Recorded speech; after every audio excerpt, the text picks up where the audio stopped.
Hello and welcome to podcast number 6 from Salmon Pan Recovery. We've got a really great guest today, somebody who has been at the forefront of grilling people that sat in this chair, and I'm guessing that this is going to be an experience for him to be on the receiving end of questions.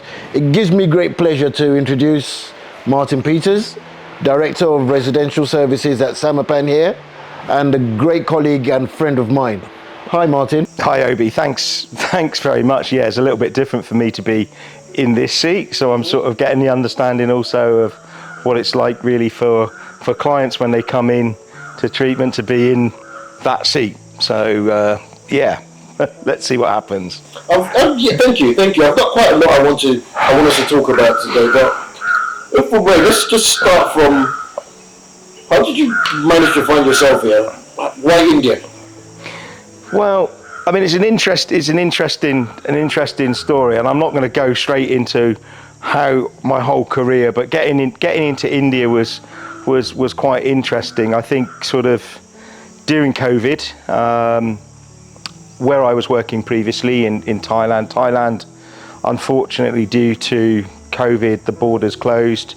Treatment centre that I was working at, had to close because the clientele was coming in from overseas. So there was not really much going on, and I'd gone back to the UK for a brief period of time during the COVID period, sort of in 2020. I'd spent a little bit of time going back to my roots. Actually, I'd gone back home to my home county, which is Cornwall, and when I got to Cornwall, it was a case of, well, what am I going to do? And as probably some people know, I'm also a registered nurse, and I decided to go back and do some nursing just to sort of keep sort of busy. Get doing some work, and so I spent the best part of sort of around about 9 months working around Cornwall. I did a lot of work in detox and also some sort of COVID based care and care of the elderly. So it was actually really interesting. I really sort of enjoyed that break, and I sort of got sort of reignited a little bit. I would say maybe I was a little bit burnt out in terms of work. It had been sort of very much a revolving wheel that had just kept going around for many years, and just being able to step off from that. Anyway, I had this message popped up in my LinkedIn account, and it sort of said, would you be interested in working in India? And it sort of sat there for a couple of days. I wasn't really too sure. I was sort of thought, well, I've had lots of these over the years and nothing sort of tends to materialize. And it was around about, probably around about May. I think it was around about May, end of May, beginning of June. So I thought, hey, well, I think I'll just respond. And I popped a message across, and I got another message back, and then it said, would you like to have a chat? So, I had a conversation with one of the people from Salmon Pan, and we had a couple of discussions, and then they said, would you like to do an interview? So, and as it was, I was actually traveling back to Thailand, and I ended up sort of doing my interview for Salmon Pan. I was actually in quarantine. So I was stuck in a hotel for 14 days, wasn't allowed out of my room and my meal in Thailand, in Bangkok. And I'm going to plug the hotel, Pullman G. It was really good, actually. They took great care of me, although I would definitely not recommend being locked away in a room for sort of 15 days where your meals are left outside your door, and the only time I actually got to get out of that room was, to have a swab. Which was 3 times. Now, so I ended up doing the interview in quarantine, and I remember clicking onto the interview and being faced with around about, I think there was about 10 people, and we had quite a long conversation. It was a really interesting conversation, and what sort of struck me was that I could understand that the people that were involved in this, and particularly sort of the driving force, which is Shrenik Baldota, was that they were really serious about doing something. And we had that conversation. I thought, yeah, it went really well. They asked me if I was interested, and I said, for sure, I'm interested. And I think within the space of about 3 days, while I was still in quarantine, we had sort of had a few backwards and forwards. We had another call, and by the time I left quarantine, I'd agreed that I'd come to India, and that was sort of it was quite interesting, because I got back out of quarantine, back to my home in Chiang Mai, and I said to my daughter, well, hey, I've got a new job and I'm going to be going to India. So that was it, really. So that was sort of the beginning of July. So by July the 1st, and away we go. So yes, I want to be able to draw comparisons between what you're doing here now in India and what you were doing in Thailand. But in order to do so, I need to kind of go back a bit to, you mentioned being a psychiatric nurse, or being a nurse. Take us back. So, Martin Peters, young boy at school. Do you know when you're in school and your teacher asks you, what do you want to be when you grow up? What did you say? Well, if I was really honest, I'd probably say at one point I wanted to be a football player, but sort of realised that was not going to happen. Not with 2 left feet. Yeah. Not with 2 left feet, and probably because I'm a little bit too short. So I'd always had an interest. In mental health, and as it was called then, mental handicap. So people that were in long-term, people that were, I guess, on the peripherals of society, really. I think that was particularly when you go back to the 80s, in the 80s, where anyone that was a little bit different, that might be struggling, mentally, or maybe they were still sort of, a lot of these people were ostracized in community. They were often taken or locked away in hospitals. People didn't really talk about it. There was a lot of stigma. Growing up, I was sort of exposed to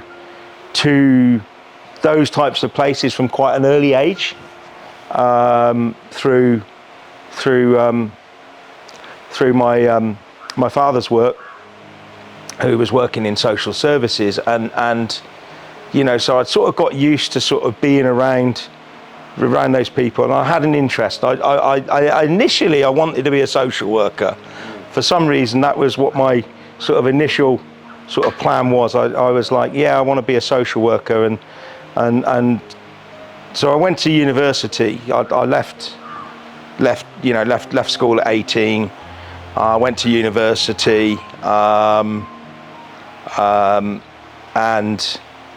at that time it was a toss-up. Do I train as a nurse, or do I go to university? And I did a little bit better than everyone expected in my A-levels at the time. So the opportunity to go to university, and not straight to nursing college, it was sort of a bit of try. And the course that I took was the course that social workers took, but because of my age, they wouldn't let me do what was called the certified qualification in social work. At the time, I was deemed as too young.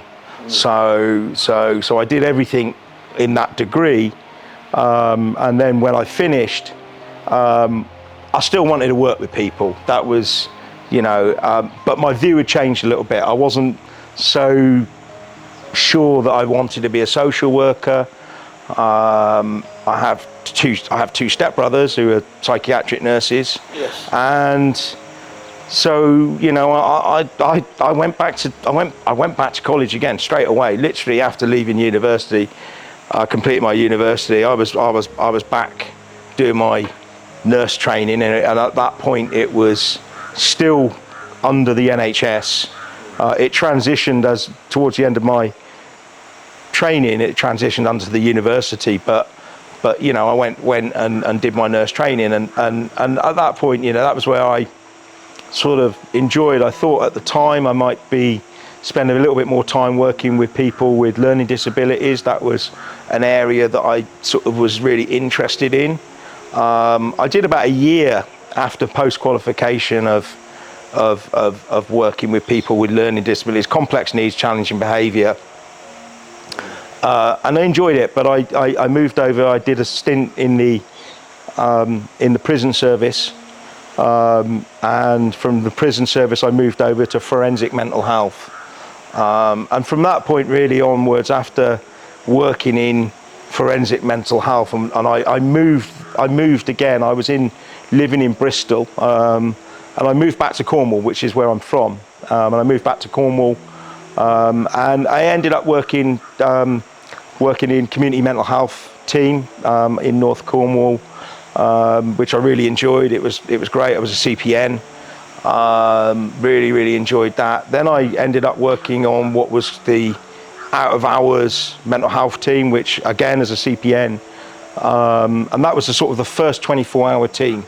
And we were tending to do all of the stuff that happens out of hours. Previously, mental health teams really only worked, community mental health teams only worked between 9 to 5, Monday to Friday. Now anyone that works in the field of mental health will tell you that mental health crises don't happen just 9 to 5 Monday. They don't pick, Yeah, they don't pick and choose. And we had this service. It was fantastic. It was a pilot project. It was recognised as a gold standard project. It was brilliant. We worked with the local GP out of hours team, and we sort of dovetailed in with all the emergency services. It was a brilliant service, and that evolved into the what they call the crisis resolution teams. Then they became, and since then they've evolved into different names such as home treatment, etc., etc. But it was crisis resolution. The idea was we deal with people in crisis, and also, working with people that may previously have ended up in hospital, but the idea was to try and keep people in the community without actually having to admit them into thing. And it was fantastic. I really enjoyed it. I loved that, loved that role. And after that, I got moved over to acute admissions. Again, as a senior staff nurse. Really enjoyed it. It was great working with, people coming in, acutely unwell, working, with really sort of complex clients. And that was sort of really the beginning of everything. I really sort of enjoyed that, and I had an interest in not just giving medication. I mean that's part of what psych nurses do. I think there's psych nurses and mental health professionals, they do a lot more than just give pills. The idea is that you're doing a lot more than that. And I think I was always interested in things like cognitive behavior therapy, dialectical behavior therapy. I was always reading about this stuff, was doing the courses and things. So that's it really. So Thailand. Wow. I ended up in Thailand. I decided to go to Thailand. I think went in sort of around about 2005 and took a break. My daughter is half British, half Thai, and decided to spend some time in Thailand. Well, you haven't had your daughter then? No, I'd sort of she was born in 2005. So, when did you go to Thailand? And I moved full time to Thailand in 2005. So before then, but what's the connection from Cornwall to Thailand? What's that about? Well, that was because I had a Thai partner, and that was really my. Hold on. I need to clarify that.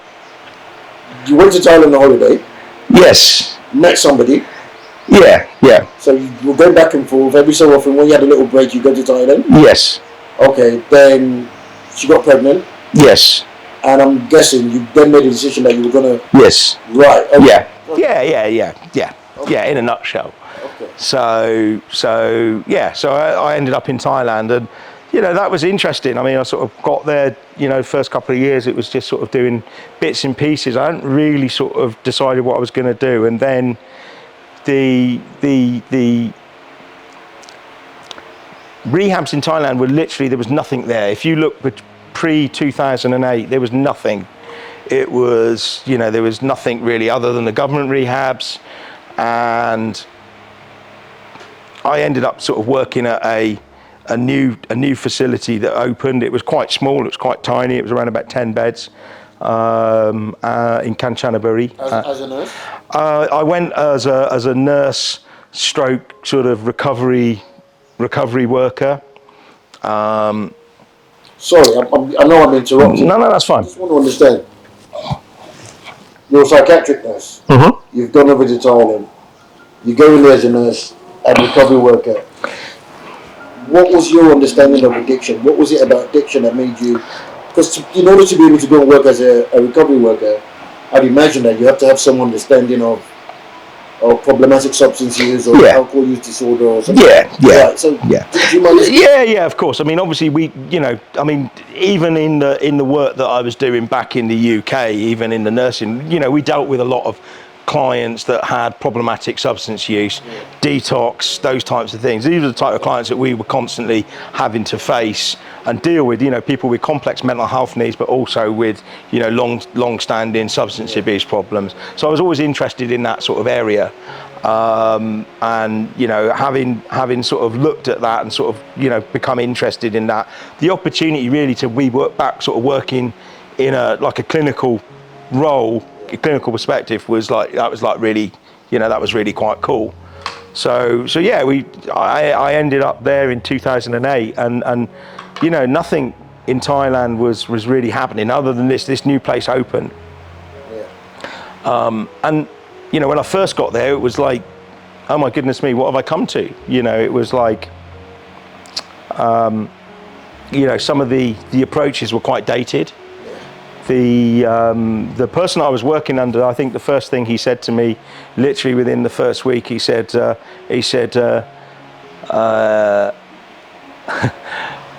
going to apologise for the language here as well, and he said, look, he said, you need to forget all that fucking mental health nonsense. We just work the steps with clients, and and if they work the steps, that's the only fucking way that they're going to get well. So we don't do any of this medication or anything like this. And I was sort of taken aback that someone was saying, well, hang on a minute, medication doesn't have a part, that mental health doesn't really have a part, that there's this only one way of working, and it was quite, quite astounding that someone would have that sort of, that look and that emphasis on how treatment is delivered. And I was still quite new. Remember, I was still quite new to this, and I'm thinking, well, this doesn't seem right, this doesn't seem right. And obviously you start reading, you start doing a little bit more, and you start to understand that there's far more to just doing steps. I think the step work is great. I don't believe that step work in treatment is necessarily the appropriate way. I don't think, steps are free, and brilliant 12-step fellowships, that's where you do your steps, but people need to be doing a lot more when they come into treatment. Yeah. So it was a bit of a thing, and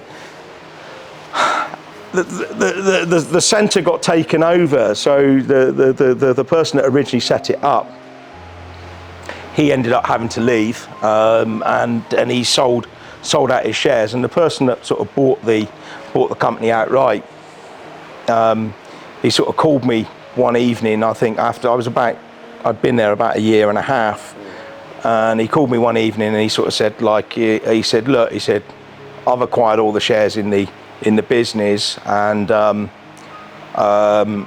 want you to take it over.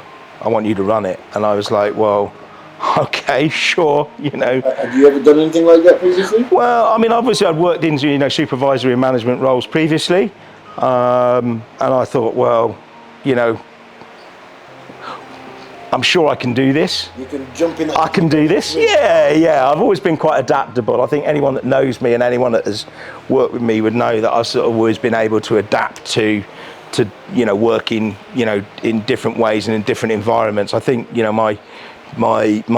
my experience I'm working with multiple types of different clients in multiple different settings has enabled me to be able to adapt. And it was, to get over, and it was, the first thing we did was, we brought in proper treatment planning, we brought in proper documentation, we changed the staff team, we brought in qualified, immediately I started bringing in, I said, I wanted credentialed staff that had a background in mental health and also substance use. So it was completely, and I think we were the first centre in Thailand that started to do the whole way of professionalizing it, because the other places, again, were all places that were people that were in recovery, and I'm not saying that that's an issue, but we were the first ones that sort of really took it on and said, look, hey, we're going to do this, we're going to put some things in, and we're going to develop it. And and we did. I mean, we built a fantastic organization over a period, I think, of over 5 years of building that, and I left in June of, I think it was around about June of 2015. I sort of started to transition out of there, and at that point we had 2 facilities. We had a non-12-step residential program, and we actually had a 12-step based residential program in 2 different locations. Yes. And we had I think we had 26 beds, 66 beds. So it was large, and I was over that. And, I left, moved on. What demographic were you catering to then? Well, I mean, the majority of our clients were coming from overseas. Probably 60% of our clients were Australian.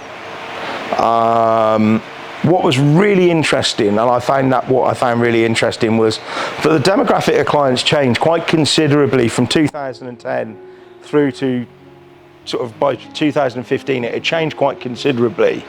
That when I first was working, that most of our clients, it was alcohol, cocaine, maybe a little bit of marijuana, but we'd have a bit of opiate use, of course. They're always, we always have that.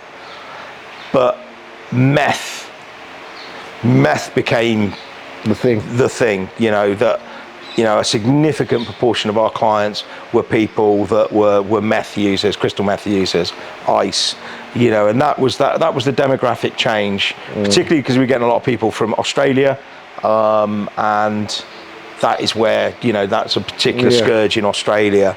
And each area has, depending on which country, the drugs of use, the substances of use are slightly different. Yes. So, clients from India that would come to us, they would tend to be alcohol, maybe some prescription medication, maybe a bit of weed, that type of thing. People from the Middle East, it'd be alcohol, opiates. Lyrica was another one that was starting to be abused, benzos, prescription meds. The UK, historically, alcohol, cocaine, and some heroin. Opiates. Opiates. So there is these little variances all around the world, and we see that in India, even in India, that there's variances even regionally in India. Yes. So that was the demographic sort of change, and it was really cool. We spent a bit of time.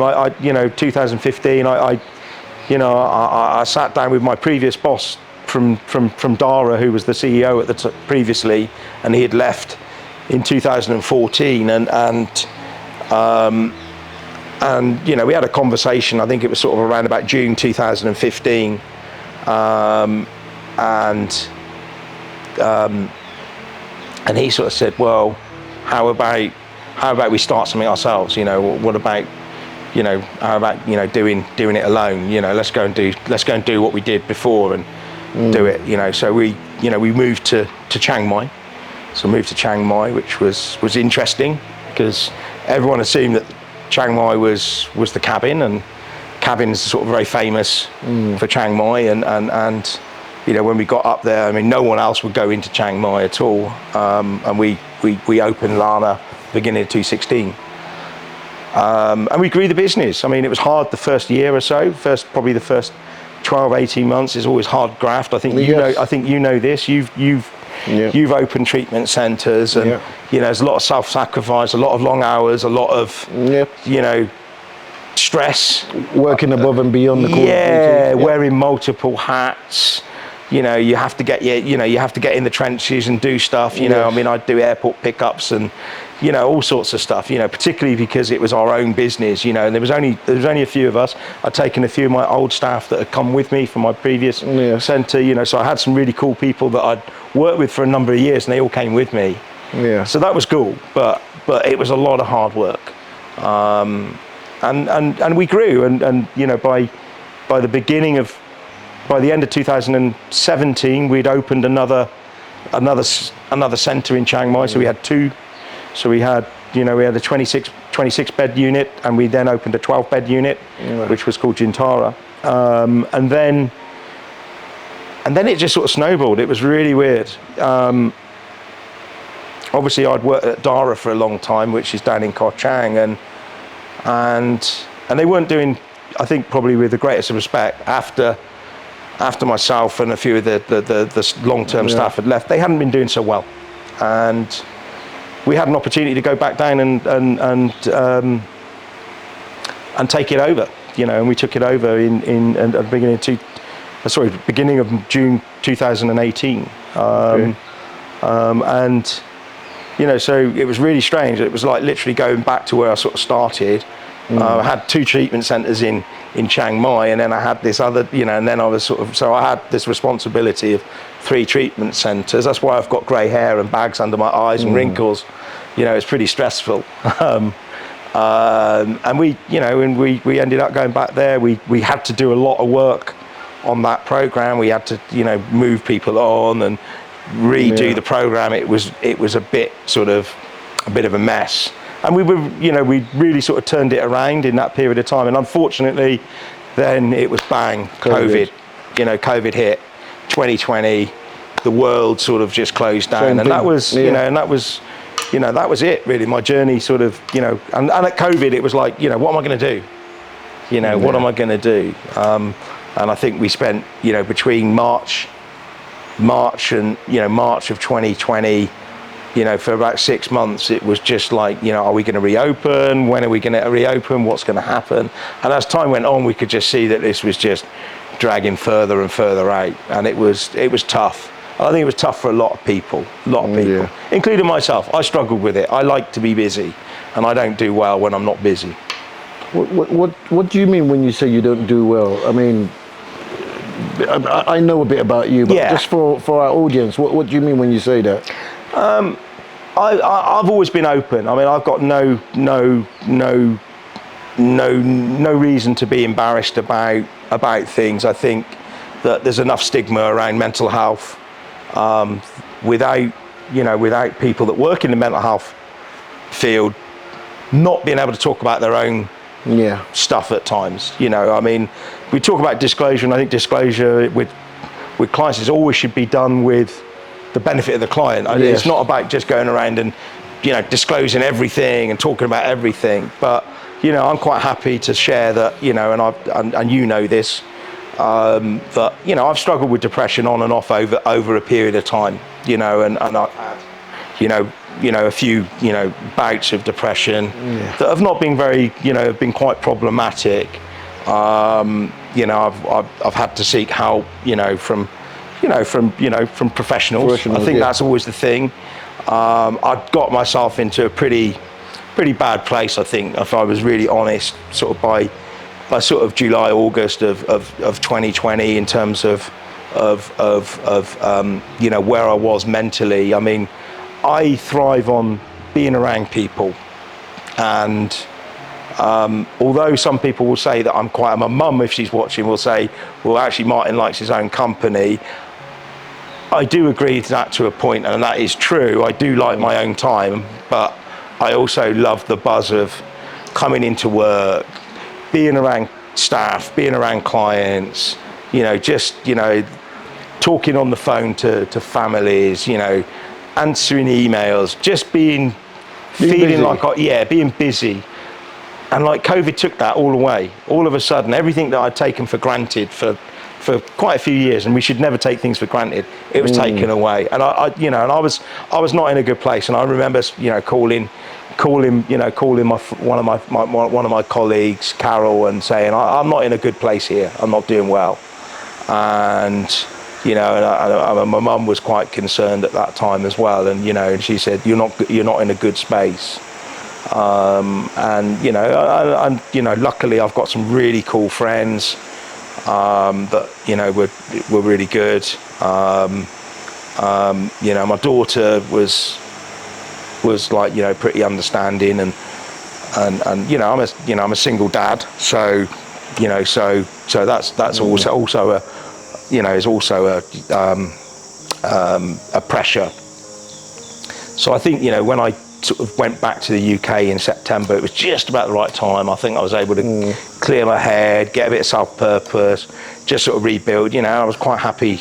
I took, did some therapy as well I would recommend anyone else. Yes. Went back on an antidepressant for a period of time because I know that, that can be helpful. Yes. Just followed everything I know. Sometimes just because I know it doesn't mean that I do it. So and I do encourage people, just, if you're struggling, just reach out, because there are people there. And I think, sometimes when you're in that horrible place, it sometimes feels that there isn't any end to it, and I was in that place at that point, and I was able to get through it, so yeah, that's sort of my thing. Okay, you've shared about your personal experience with mental health. Any personal experience with substance use disorder, either yourself or somebody you know or somebody close to you? Yeah. Again, I mean, this is, again, we talk about stigma, and I think a lot of people don't necessarily want to talk about it, or they want to sort of cover it up and things like that. And my stepfather was really sort of brought me up really from the age of sort of nine or 10, and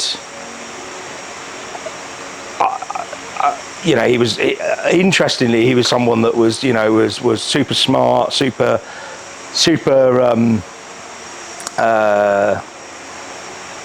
involved in everything. He was involved in community projects. He, very sort of outgoing, did a lot of stuff, worked in, had a good government job, very, really sort of great person.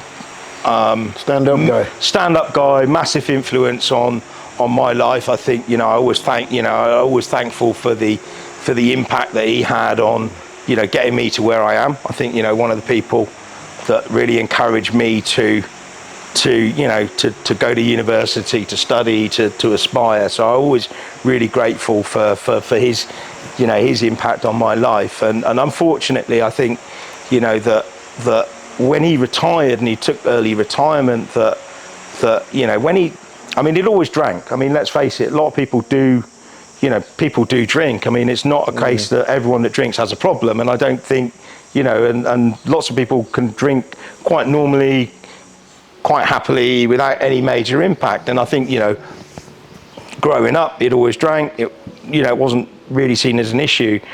But it's sort of after he retired, he seemed to sort of like really sort of gravitate to really not doing some of the stuff, and the alcohol really sort of took a turn, and it was really difficult. I'm sure my mum, who's probably watching this, she's, I know how difficult it was for her, and the impact that it had on her in terms of seeing someone that she loved, and we all loved, that was literally just sort of drinking themselves to death. I think that's probably the most polite way of putting it.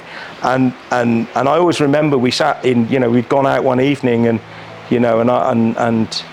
with some, I'd gone back home for a holiday, and I'd gone out for some dinner, and I'd gone out with Mum and some friends from the village. I come from a small village, not anything like India villages. We have about 900. We're talking about like 900, 1,200 people, so we're talking like a proper village, and and they sort of said, oh, where is he? And I said, he's not well, he's got a problem, he's drinking too much, he's got a problem. And my mum was horrified. It's like, oh, I'm just, I don't want people to know. And they all said, we know. And I think that's often the case. I see it here in India. Yeah. That often, people are so worried about what other people might think. Yeah. I will always say to people do know. People are not silly. They pick up on stuff. And I think it was a little bit easier for my mum at that point. We tried to get him help, and he was what I would call pretty resistant to that. And it was just, unlike India, where you can actually literally have people, picked up and taken in. Yeah. There's nothing like that in the UK of options, and unfortunately, you know, his alcoholism got him in the end, you know, and it was awful. So, you know, I mean, as a you know, I always sort of see the families and that come in with their loved ones, and I always feel for the families. I don't know how they feel, because that's their own feeling, but I can empathise with what it is like. You know, there's definitely some similarities. I can understand, you know, that worry about what's going to happen tonight, what's going to be, you know, are they going to be okay? Are they going to fall over? Are they going to overdose? Are they going to have are they going to be alive in the morning? All these sort of things. So, yeah. Yeah, talking about similarities, I mean, your experience, based on your experience, what are some of the similarities and also some of the differences you've noticed about the way treatment was being delivered in Thailand and in comparison to India? I think there's certain things that are just fundamental in a treatment program. It doesn't matter where you go. There has to be certain fundamentals within a treatment program, particularly when you're working with people with substance use disorders. What we know is that you know, group therapy is a significant component and the most effective way of working with clients. Yes. All right, there's ample evidence that suggests that group therapy is the most effective medium for substance use therapy. So, you know, that part has not changed. That's always there. Relapse prevention, again, we always have to look at that. You know, any program that is worth its salt will have a proper relapse prevention model. All right, and it has to be a little bit more than just dealing with just triggers. Yes. All right, it's got to be a little bit more robust. It's got to be a little bit more detailed. I've always been a big fan of the Gorski model. I think it's probably, you know, it's quite long-standing, but it stood the test of time. Yes. The Marlett and Gordon model, very similar to Gorski. I mean, they all work together. Yes. You know, Terry, Marlett and Gordon. I mean, they were all sort of working together. They had some differences on phrasing of things. Yeah, lapse and relapse and things like that. But there's a lot of similarities. Yeah. But I always liked the Gorski model, and I think, you know, in terms of relapse prevention, I think that's got to be a core component. So that, you know, that's in there. We've always done that. The other part that I've always really sort of felt that people need when they're in treatment is that we don't just do everything around about talking therapies. There needs to be other stuff. I love expressive therapy. I'm probably the most uncreative person. Stick men are about my ability if it comes down to drawing and all this sort of stuff. But I think art therapy, creative therapy, and, you know, is so powerful. Complementary therapy. Yeah, and then we have the complementary therapies like massage, Reiki, yoga, meditation, EFT. Yeah, these types of things. Now, some people say, well, you know, some of these are not necessarily the evidence-based. The core of the program's evidence-based. Yes. People also need to have some fun in treatment. Yes. I think this is really important. When people come in for treatment, it's not about punishment. It's not about shame. It's not about locking people up. It's not about trying to sort of, you know, scare people into getting well. We've got to reignite the passion for people. You know, I see it, you know, here where we're with our clients, that they start doing things that they'd not done in years. I mean, believe it or not, I mean, I'm a big cricket fan, so anyone that sort of knows me knows I love cricket. And India, they love cricket. Now, we get probably a few times a week, we always end up playing cricket here. Yes. You know, the clients, they love it. I mean, even, and I'm not talking just about the male, it's the female, it's the female clients as well. Yeah. And it's a community, and we do things together that are fun. I think, so those types of things, we've taken that here. But the really big part here in India, which is so important, is family. And anyone that's working with clients here in India, we talk about the cultural context and cultural competency. There has to be an understanding of the nuances of the culture here. There are some differences. We have to work with that. The involvement of the family is really significant. both from terms of the education of the family, but also, helping the family deal with the stigma, helping the family help the client. There's a lot of stuff that goes on within family where, and, I'm talking from someone that's had a person in the family that has had, was an alcoholic, that, there's a lot of enabling that goes on and things, Yes. and people do it with all of the best intentions. So, working with the family is really important here. I think we involve the family right from the outset. What's really interesting is that, as opposed to working with Western clients, where maybe the family are not so interested, or the client is like, I don't want to work with the family, Yes. or they don't have family. Yes. Here, it's everything, and even the clients that we have coming from overseas, a lot of them now, because the others are doing the family work, they also want to do it as well. And I'm really pleased with the way we've done that. I know that, we're looking at doing a family week. I think we're going to try and do some training with Camino. We've got a family program that they do for like a week, as a week residential program, and I think we're probably going to send someone over to do some training with Mina and Don at some point this year, I think. Or I think they said that they're going to come over. I think, but we're always looking at sort of improving that. But the family part is really, really important. Yeah. You mentioned the Gorski model of relapse prevention. Do you want to elaborate a bit on that? Because I know we got accredited with the Center of Excellence accreditation, so if you just want to elaborate a bit more on that. I can. I mean, I'm not going to go into long details. The first thing is, we're the only centre in Asia that has achieved the Center of Excellence accreditation with the Gorski CNAPS. I think there's around about 6 or 7 in the US that have that accreditation, and I think we're the only one in Asia. So I'm really proud. I'm really proud of sort of receiving that sort of last week, actually. I mean, we had Roland over from CNAPS. I think all credit to our staff team, who completely bought into learning about relapse. And I think what's been really interesting here in India is the lack of knowledge around what actually relapse is. There is a belief that relapse is when the person sort of picks up, and I'm just going to use the drink bit here first, but the belief is that that's the relapse. When I take that swig, that's the relapse. That's not.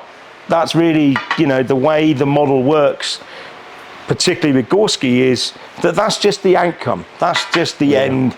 That's just the end of the journey of relapse. That's just the return to use. That's just the return to use. The relapse is all the stuff that goes on prior to the return to use. Very different way of looking at it, and the way that we have it is very structured. We get clients to look deeply at their patterns of their use, but also their where they've had periods of sobriety, and when we say periods of sobriety, that means a minimum of around about 12 days. If someone's got 12 days, we class that as a period of sobriety. But what we want to understand is, what was it that took them back to the return to use? What was it that took them to that point where they stopped? And we build up a whole picture. It's like doing this whole sort of CSI relapse, crime scene investigation sort of thing. It's a really in-depth way, and we work through this whole model. We involve the family, because if the family understand what a client's relapse process is, then they can help address that point before they get to the return to use. So I love the model. I think it's just fantastic. I think there are some things that we're doing just a little bit differently to replicate with the cultural context. But the clients that have done the full modality of that, I think they've all got really good value. They've found it really useful, and I'm really pleased with that part of the program. I think we're doing what we say on the tin, and it's not just about, I'm talking about triggers. I mean, most people seem to come in and say, oh yeah, I've done relapse prevention. What is that? Oh, well, we talk about triggers. When we talk about triggers, we're probably too far down the relapse anyway. I think that's further down the line. So yeah. Okay. I mean, finally, just tell us a bit about Samarpan, the program you deliver here. Why you work in would it. well, yeah, I know, but I'd like to hear from your perspective. Why would somebody want to send their loved one, their family member here, as opposed to somewhere else? Look, I mean, we are different. I don't make any sort of, I'm quite happy to say that we're quite different to anything here in India. Our model is, is much more what I would call coming from a sort of a Western-based model that we've brought over here and then infused the cultural context into that. I think what we do, we're very structured, we're very disciplined. We don't, we're not going to have clients in here choosing how they do their program, negotiating with staff about, well, I'll do this, but I won't do that. Yeah. That's not going to happen. Every client has a treatment plan. Every client has a discharge plan. Every client will be expected to attend all sessions. The model is that it's therapy led, that we don't base this just purely on giving medication, that obviously psychiatrists have a place within a program, but that does not mean that they are the only people that make the decisions. They're part of our team. They work under the therapy team, aligned with the therapy team. It's a multidisciplinary approach. Every staff member in here, in the clinical staff, has a say in the delivery of treatment. I think that's really important, that because we all have different takes on stuff. Yes. It's really important that we don't just look at using medication as the reason. And the behavioural part, the structure, the sort of, the modelling of our staff, we expect our staff to be involved. They're not just in here to do one-to-one, if our therapists are expected to be part of the program. Yes. In being involved in everything. We eat with the clients. It's a fantastic. I love, the fact that we can sit down and have a meal with clients and chat to clients. I expect our staff, we expect our staff to model for the clients. I think you probably understand this. Of course. It's a very important part because, as we say, the audio should match the video. We shouldn't just be saying that this is what we do, or suggesting to clients something that they should do, but we're not doing it ourselves. Yeah. The idea is that, we can model these healthy behaviors that we suggest. I mean, even just thinking about what you were saying about feelings, it's not just so much about the feelings itself, but it's the expression of the feelings that people struggle with, especially in a society where there's a hierarchical structure. The man is the head of the family, and he doesn't share his vulnerabilities, and it's quite difficult for us to expect that people are just going to all of a sudden switch that off. It's a process that we go through. I mean, look, I'm British, and British are pretty notorious for their, stiff upper lip and being stoic, and I think, there is a part of that here in, part of that is probably some of the leftovers of the Brits being here as well, and apologies for that as well to all my colleagues in India. I think helping people understand that feeling something is okay, as you quite rightly say, Obi, it's not really about the feeling. Being angry is okay. It's okay to be angry. It's about what I do with it. How you express it. Yeah, how I express it, how I manage it. Being sad, again, it's the same thing. No emotion really is negative, really. It's just about, it can be negative on the way I deal with it. So I've always been a big fan of, CBT. I think CBT, cognitive behavior therapy, is a great tool for a lot of our clients. I also find that dialectical behavior therapy is also really, really helpful. I really like the mindfulness aspect, the emotional regulation, all of those types of things that are really, really important. So, I think, program-wise, we used to get a lot of clients that would travel over from India to Thailand because they wanted, you probably can't see too much, it's beautiful here, but, they want to be in a non-clinical environment. They don't want to be locked up. They want to have some space. They want to feel like they're a person, not a patient. That, Yes. we use, we dress, we don't have uniform. We're quite casual in our. We don't need, Yeah. we're not addressed as sir, ma'am, doctor, whatever. It's, we use this Our first whole, names, yeah. because we know also from research that these have a massive impact on about engagement with therapeutic interventions. And we went through that whole thing in the UK back in the late 80s and 90s as we Yes. went through normalization. Horrible word, but for those that are not aware, was the move really from the old institutionalized forms of care to more sort of community-based, more patient, and I'm using the word patient, but patient-centered. And we moved the word from patient. In mental health, we moved it from patient to client to service user. We moved it away from being seen as a patient as well. So there was all these little small nuances, and I always think that we encourage, that. And I would say to anyone that has got a loved one or anyone that is struggling themselves, that if you're looking for treatment and you're looking for probably, what I would say, leading treatment, modern treatment, evidence-based treatment in a caring, empathetic, professional way that is with credentialed staff, then Samarpan's a great opportunity. It's a great option for people in India. It's also a great option for people that are overseas as well. Our price point is ridiculous, although I believe that we're probably the most expensive in India. Our price point is such good value In comparison to yeah. even in comparison to Thailand.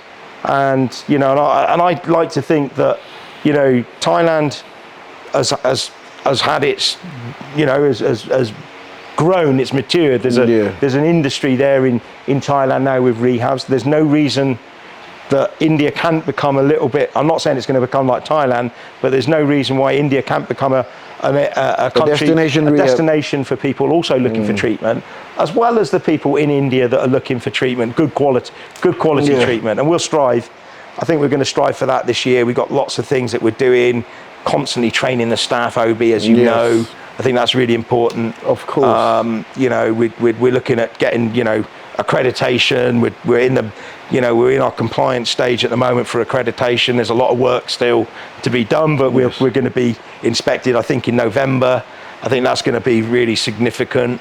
And we've been grateful. I think we've had a lot of people from overseas that have been sort of like reconnecting and really interested in what we're doing. And this is a great, it's a great place, great learning experience for me as well. I have a good team. Okay, Martin, thank you so much for your time. Quite informative, and thank you for letting us into your world. Okay. On behalf of Samarpan and all the staff and clients, thank you.